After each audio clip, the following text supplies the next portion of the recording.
Konnichiwa gozaimasu. Welcome to Music Nation TV. My name is Jacko. Thanks for joining me.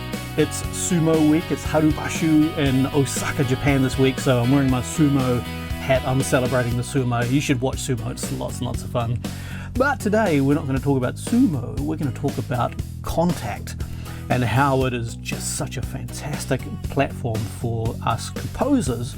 Now, we all know this, but there's one feature in particular that I find whenever I speak to other composers, they don't really understand how it works. So I want to kind of demystify it a wee bit without getting too confusing, because this is a very, very deep subject, and that is Kontakt's multi-channel in and output routing. Okay, very, very big platform, and it's actually a lot bigger than you think it is. A lot of the multi-channel stuff is actually not enabled, only like a small section of it is. So you might look at it and think, oh, it's really big. It's actually not as big as you think. But anyway, I just want to kind of clarify how it kind of works and try to make it as simple as possible. This is not like an advanced user course, something like this, and it's specifically for composers who use orchestral libraries and the likes. All right, so let's get into it, and hopefully make sure you chuck any questions below. I'm happy to kind of talk about anything related to this, because I know it is tricky and complicated. So anyway, let's start. Kontakt, Native Instruments Kontakt, right? Everybody has it, should have it. This is the latest version 8 that I'm running. It's free, so make sure you grab it, because there's so many fantastic free sample libraries out there. You should definitely be using it. Multi-channel input and output. Now, what this means is that Kontakt has, by default, 16 MIDI inputs and multiple outputs. And I say multiple because it's based on your system. On my particular system, because I use an external mixing console, I have 64, right? So I have 16 MIDI inputs and 64 audio outputs. Let me just open up Kontakt here. I'll make it a bit more visual. So when you have, oh, don't worry about that. So this is a typical Kontakt instance, right? And you'll see along the top here, you'll see these numbers, right? 1 to 16, 17, 32, etc. Right? These are the buses. So there's 4 of them on Kontakt. You will only ever use one bus, 1 to 16. Okay, so if you're ever worried about what this means, that's what they are, the buses. Kontakt does use these other ones, but there's no way of outputting because it doesn't interface with a DAW. Long story, don't even worry about it. Just know that you can only use 16. If you need more than 16 inputs, you need to use a second instance of Kontakt. So each instance of Kontakt can have 16 inputs and as many outputs as you're physically capable of handling. Okay. So that's what this button here is. Now the outputs is really interesting. If you see down here on the very bottom, you'll see this little kind of mixing desk thing. If you click that, it's going to show you a mixing desk. So you're going to see here, I'll draw your attention to the very bottom here. These are my physical outputs that Reaper has decided, because I've set it up for my mixing console here, right, which has 64. So you'll see I have output 1 and 2, 3 and 4, 5 and 6, right, all the way down here to 63, 64. So those are physical outputs. The reason they go 1 and 2 because it means left and right. 1 is left, 2 is right, 3 is left, 4 is right, 5 is left. Okay. If we kind of shimmy up a little bit to here, you'll see it says out 1, out 2, out 3, out 4, etc. Right, all the way down here to out 28. Why is it set to 28? I can't remember why. Doesn't matter. And then we'll have 4 auxiliary channels. So these are Kontakt outs. Slightly different, basic same thing. And 1 out is a stereo output. Let's come back to the beginning. So out 1 is left and right. It goes through all the business here and comes out my 1 and 2. Out 2 is left and right. Goes for all the stuff here, comes out my 3 and 4. Okay, so it's just a different way of naming it. Why doesn't that? You can rename these anything you like. So for instance, you might make more sense, say that might want to be outputs A. This might want to be output B, etc. Okay, Something else you might want to think about doing is also naming it. If you're using, like me, physical outputs, on my mixing console I actually have this set up as orchestral buses, so I have strings, winds, etc. So I might want to have, say, strings here, and this one here might be wind, this one here might be brass, etc. Right? So it just gives you a nice little kind of indication of where it's going. It's the brass output, but it's still going out this physical output, all right, into my console. Just so you're aware, this mixing desk here inside Kontakt should never really be touched. Think of it more as a patch bay. Okay, my advice is, okay, don't mess too much with the mixing on here. The reason is, what this does, it kind of doubles up what happens inside Reaper. I'll show you this later. This will make more sense when you see the tracks later. But think of this more as a patch bay in a studio, right? So up in here, you're going to have your sample libraries, and they output to this, I'll call it a mixer, but I think we better call this a patch bay. Okay, and then from here, this exports or routes out to your mixer. You are much better off using your mixer inside your DAW as your mixer, and don't mess with Kontakt in here. It does exactly the same job, but the difference is, you can imagine you're going to have multiple instances of Kontakt running, right? If you're messing with custom mixers on each single one, you don't know where is up or down, left or right, who's what, right?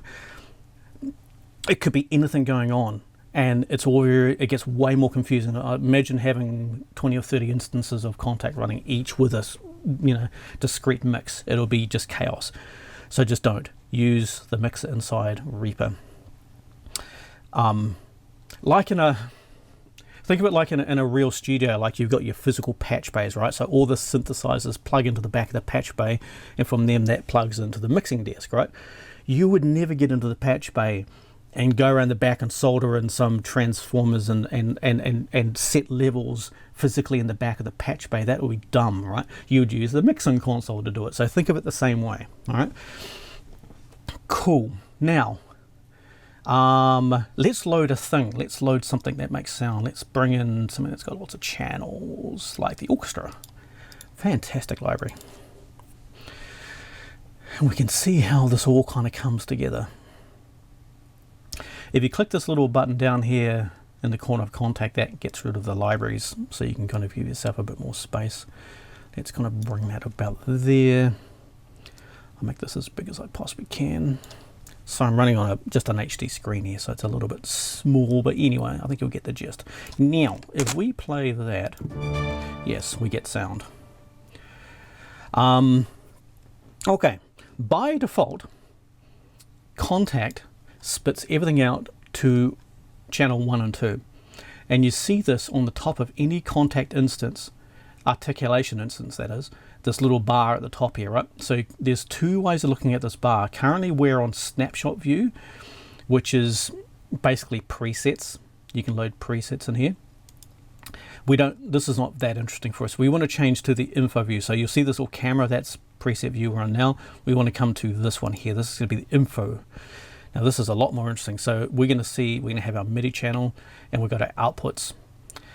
Now you'll see that the output on this one is set to string. Remember I renamed channel 1 to string? Right, if I click this little down drop, you'll see all the possible outputs we can send to. So by playing anything, it's going to come out string.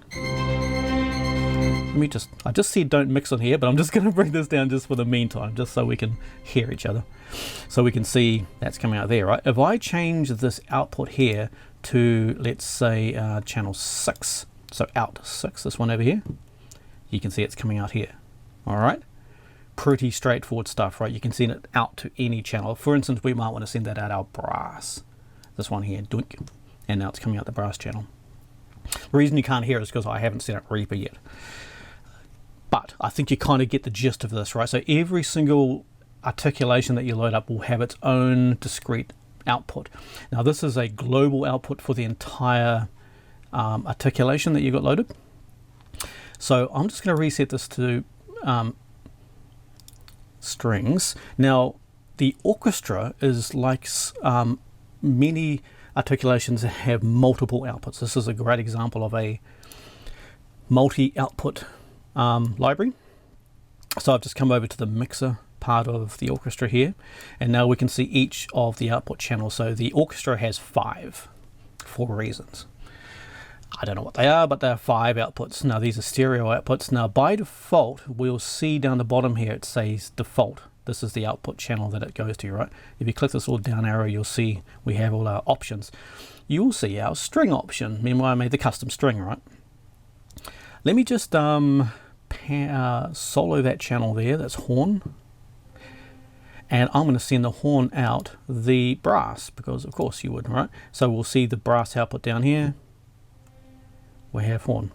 Oh, one slight thing about the orchestra, it also has a reverb output, which I don't believe you can change the output, the routing on. So I'm just going to turn that off. Otherwise we're going to get double messages here.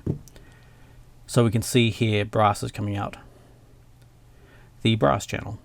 Cool. Does that kind of make sense? I think it's pretty straightforward, right?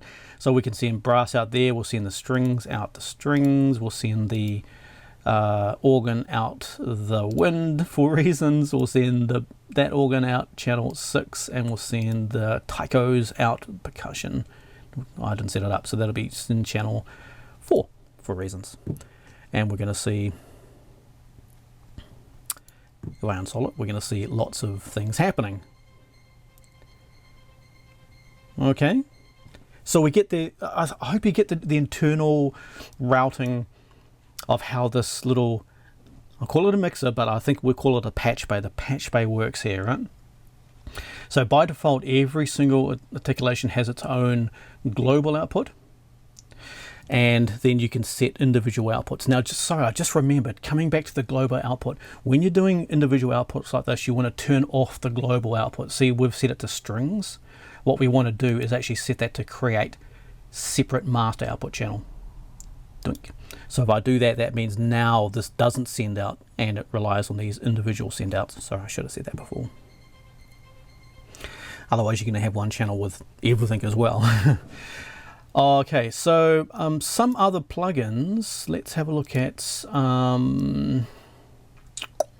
what does this? Albion 1's a good example. Some plugins like Albion 1, let's bring in the strings, have not multiple outputs, but multiple mic channels. So let me just solo you. Okay, so to get to the, in this particular library, you click the little spanner here, and that'll open up the individual mic channels. Now, this one has close, tight, I'm going to say that means T for tight, ambient, and O mics. I can't remember what they mean. But it goes from closest to widest, but whatever, right? You can see the T is currently the one set to be output. So if you click on the T, you'll see where it's going, right? So I'm going to send T out channel 5, and there it is coming out channel 5, right? So we can, let's just enable all these mics here. We won't want to go, just do it in order. So C, T, A, O. So something like that. So they should all kind of come out each individual channel. Pretty cool? Sweet, I hope so. Some other libraries you might load, testing. I think Symphobia is a good example of this. They don't have separate outputs like that. Just have a quick gack. I'm pretty sure Symphobia only has a master output. So if we load up strings, yes, I'm 99% sure it only has a single output, Symphobia. So you set that one up here on the master output, right? So it's going to strings, but I want to set it to wind, and it's coming out wind. All right. So this is a single output instrument. This is a multi-microphone output instrument, and this one here is a multi-channel instrument, right? And there might be other variations, but they all kind of use the same kind of routing, right? You define where they come out and where they come out down here. Cool, I hope so far. Now, why is this important, and where does it come in to repo? Let me just close those ones down. I don't need to see them. you can close, and you can close. Yeah, sweet. Right, this is where it's super cool. Now, keep in mind before I said you had your 16 MIDI inputs and you've got your audio outputs, depending on how many audio outputs you have on your device, right? Watch this. Inside Reaper, this is just a blank project, right? The single track, and you can see I've got Kontakt loaded here. If you open up the container file, and the way to get to this, this is Reaper version 7. Back at about Reaper version 5, I believe, you had to do this all manually. They've changed it now, so it's kind of all automated. So to add a plugin, all you do is click somewhere on the plugin list and you open up this plugin finder, right? And you can add in plugins, and that's all super easy. Back in the old days, you had to have a container, and how that worked, you just come up to the any track spare FX spot, right click, and then come down to show effects chain. I know this is a little bit kind of a pain, but it's just the way it works, right? So you show the effects chain, and this is this. Now this is how it used to always look back in the old days, right? So it's called an effects chain. The reason is you can have multiple instruments loaded here and you can save it all as a chain. Pretty cool.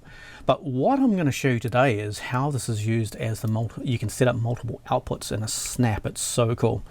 So you have your instance of Kontakt loaded, and what you do is you right click on Kontakt, and you'll come down to the very bottom here, and there's two options you can choose, right? Both of them are very, very sexy. We're going to be talking about today, but the first one is build multi-channel routing for output of selected effect.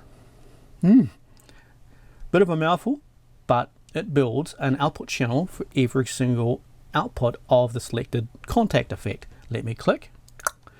It's going to say, are you really sure? And you go, yep.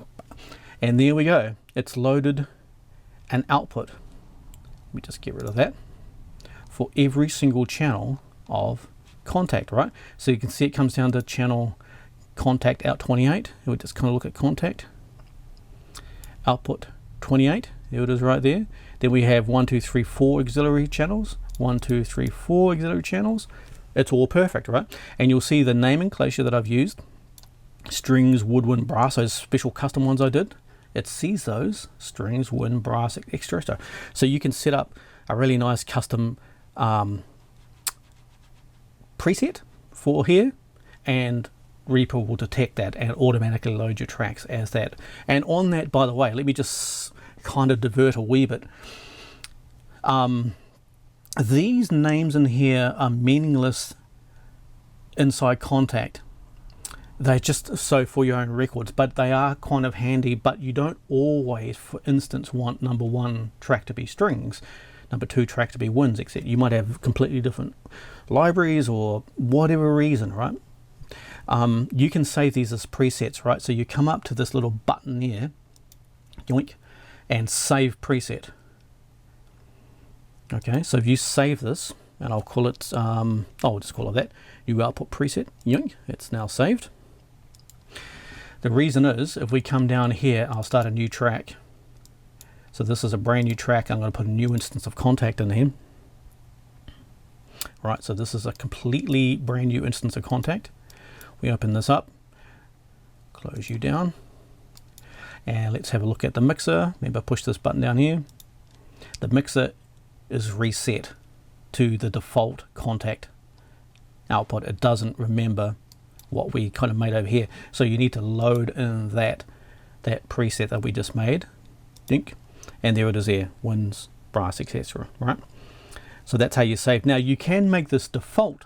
If you come up here, click the same button as the see save current output section as default for all formats, standalone VST plugins, right? If you choose all formats, now every time you launch Kontakt, it's going to have that preset.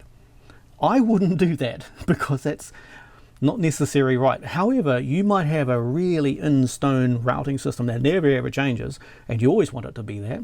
Go for gold, right? So it will automatically load this preset every time you launch. It's only a name. It doesn't affect the way it routes. It's just for your own kind of records. But, you know, something you probably want to understand at least how it works, right? So let's just close this one down. We'll come back to our original thing here. Okay, so we can now see if we play the orchestra here, these we've set channel 1 for instance here to go to brass, channel 2 to strings, wind, etc. So we should see them coming out the specific channels, and we do. So if we now solo the strings,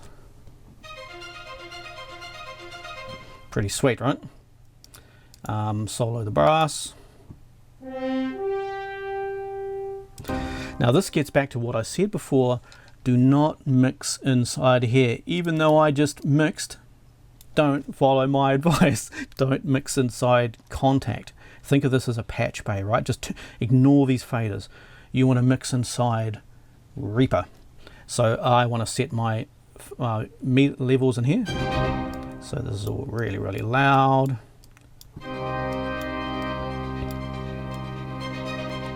Okay, so I do my mixing here because you can always see you're mixing here.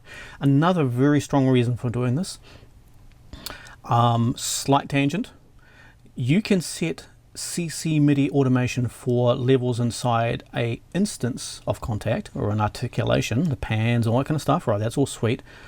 You cannot automate the mixer. It's not automatable, all right? Is this a problem? No, it just means if you want to do any kind of automation, you can't do it here. You have to either do it in here, which I wouldn't do, but I would do it here inside Reaper, and that's of course very automatable. So another reason is because you can't automate this. You can automate this, right? So just basically just know what this does, don't touch it. Only thing you really want to do in here is touching. Again, I'm talking from a composing point of view, and I'm trying to make this as simple as possible. Don't touch anything in here, only change the names if it matters.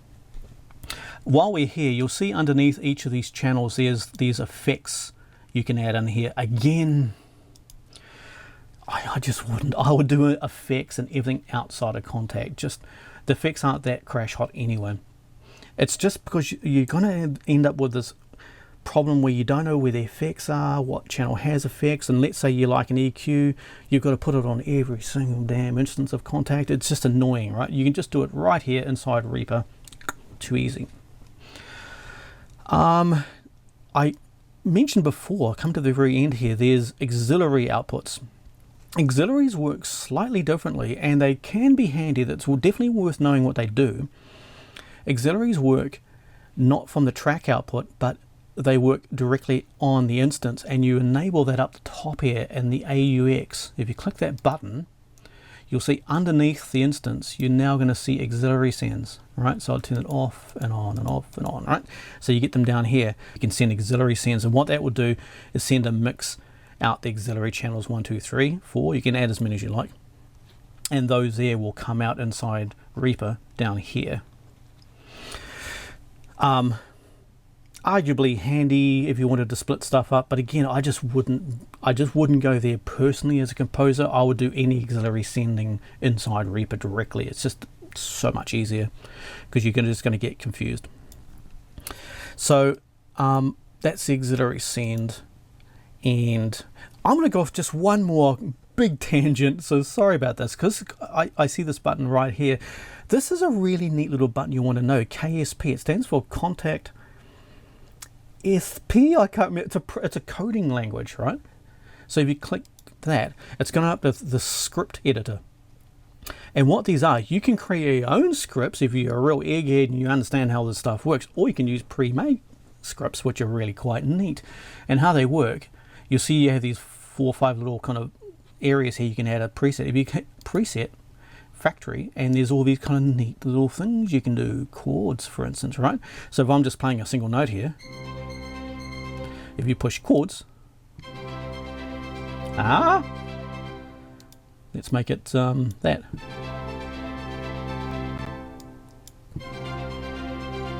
Pretty sweet, right? And there's all sorts of really tasty little things in here.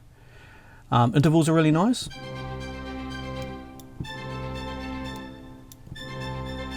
You can see them happening on the keyboard down here, the results of your mucking around. And there's also all sorts of MIDI things you can do. You can do filtering, and stuff. So have a look through this. This is under the KSP. These are scripts, right? You can actually, like I said, write your own script. Just use what's in there. This is also part of the, let me just open this up, this new, sorry I'm getting into a massive tangent here, but inside Kontakt 8 they have these really neat little things here, tools, the arpeggiator, chord build. It's a similar type of thing to that. I think it might even be connected, I don't know. I've not really used this stuff, but you can definitely have a look at it. Very, very neat stuff. But if you were wondering what KSP meant, that's it. Kontakt something language. And it's a scripting. Oh, Kontakt scripting P. Tell me down below what it means, whatever. So these are neat, and you can run obviously as many as you like. Oh, as many as there's little gaps there for them, right? Cool. Let's turn that off. Bonk. So let's get back to the multi-track output. So now I think you kind of understand what's happening here. You can send either the global output or each of the individual outputs, if the library is capable of it, to its own discrete output here, which you can name and save, and that is sending to physical outputs, firstly in your DAW, and your DAW's physical outputs are defined by your physical outputs of your interface. In my case, I have a digital console, so it's 64. You might only have maybe 4, 8, 12, 16, who knows, right? That's so far so good, I think, I hope. Cool, let's draw a line on this one. I'm about to get into the second part of this video, and this is the MIDI inputs. Okay, so far we've just been talking about how to spit audio out. Now we're going to talk about how to get MIDI in. This is actually really, really exciting too. Exciting. So let me, for a start, get rid of that one there, delete, and I just want to colorize this just so we can kind of see what's going on. Just put that to a gradient so we can see it. Yes, very nice. So we know that these are our audio outputs. Cool. Now, MIDI inputs. I mentioned before we have 16 MIDI inputs. We're all the same. It has multiple buses, but they don't work. We only have 16. Cool. How do we do that? What we do is the same thing as we did before. We open up the effects chain. So you come up to any spare effects block, right click on it, and come to show effects chain. Yoink. And it opens up this real sexy looking thing. Select the Kontakt instance, and then right click on that and come down to those two choices that we were at before. Build multi, we've already done that one. Now we're going to do build 16 channels of MIDI routing to this track. Sweet. Click it. And there it's done. And this is it down here. So I'm now just going to make this a sexy color that we can all see. Orange. Now, each one of these tracks, these 16 MIDI tracks here, is a discrete MIDI input into Kontakt. It is not dependent on your keyboard, your MIDI interface at the moment, because it's set to listen to everything. At the moment though, what it sends, so it's listening to everything, but it's sending only MIDI channel 1. So at the moment, if I play this, MIDI channel 1. If we send this, MIDI channel 2. MIDI channel 4, MIDI channel 5, okay? Now the reason it's playing every single one of them, because if we come into Kontakt here, you can see the MIDI channel is set to Omni. Omni means everything. We don't want that, or you might want that, but let's say today we want to work on only MIDI channel 1. So it's listening to channel 1, we're setting channel 5. Ooh, nothing, right? So if we come up to channel 1, we get sound. Pretty sweet. Change it to MIDI channel 7, and then I want to change this to MIDI channel 7. We get sound, but we don't get MIDI channel 4 sound. Pretty cool. Why is that important?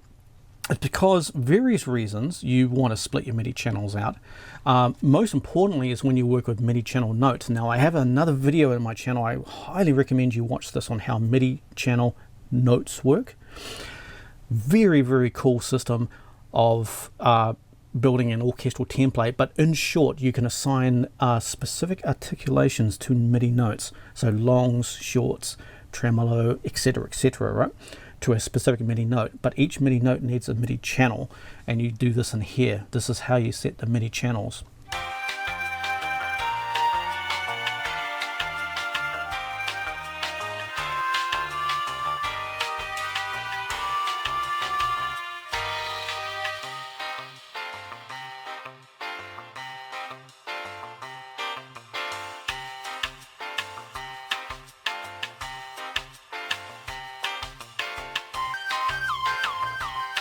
This is also particularly sexy if you're doing things like drums. Like Easy Drummer is a good example. Easy Drummer has kick, snare, hi-hats, toms, etc. Right? You can tell Reaper to build a multi 16 channel send to Easy Drummer just like this, which means that you can now play just the drum, just the kick, just the snare, just the hats, just etc. Right? So particularly for percussion, really cool. But if you were, let me just show you an example how this could work for what we're doing here. Let's work on the strings. This is the orchestra, so high ensemble sounds good. So we'll send sustains, we'll put in tremolo, and we'll put in 16th doubles. All right, I'll get rid of that mixing desk just for the moment. It's because we're talking about MIDI input at the moment. Put that to I. So each one of these has currently an omni input. So I want this one here to be channel 1, this one to be channel 2, this one to be channel 3.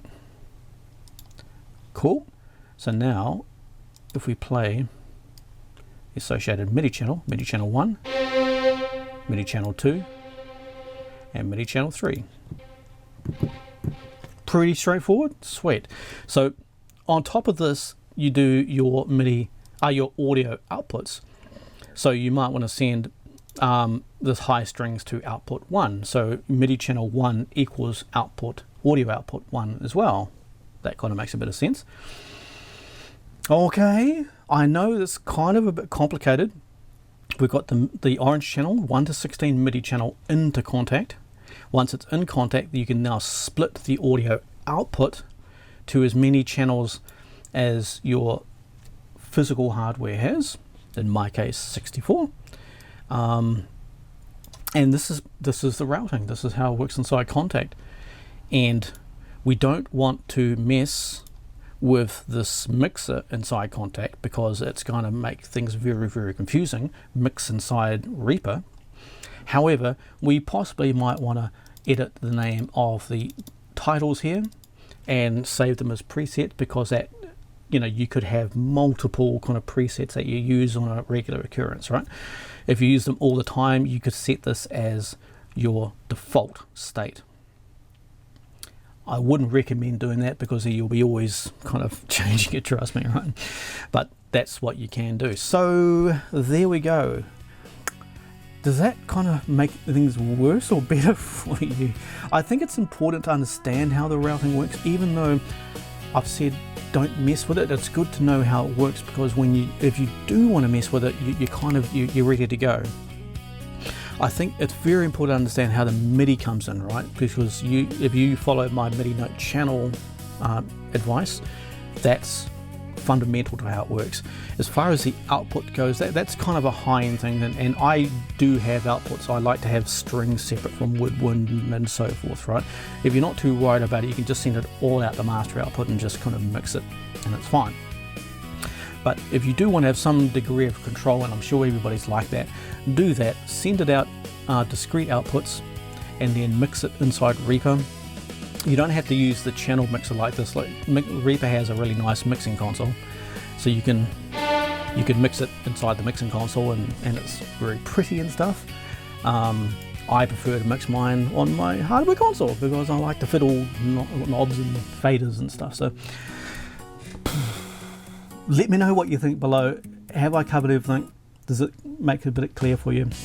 If not, ask me any questions. Very happy to cover it. So in the meantime, I'm going to go back and watch some more sumo, and I shall see you on the next video. Shoot over to musicnation.co.nz and join the channel. Like and subscribe, and we'll see you in the next one. Cool. Take care. Bye.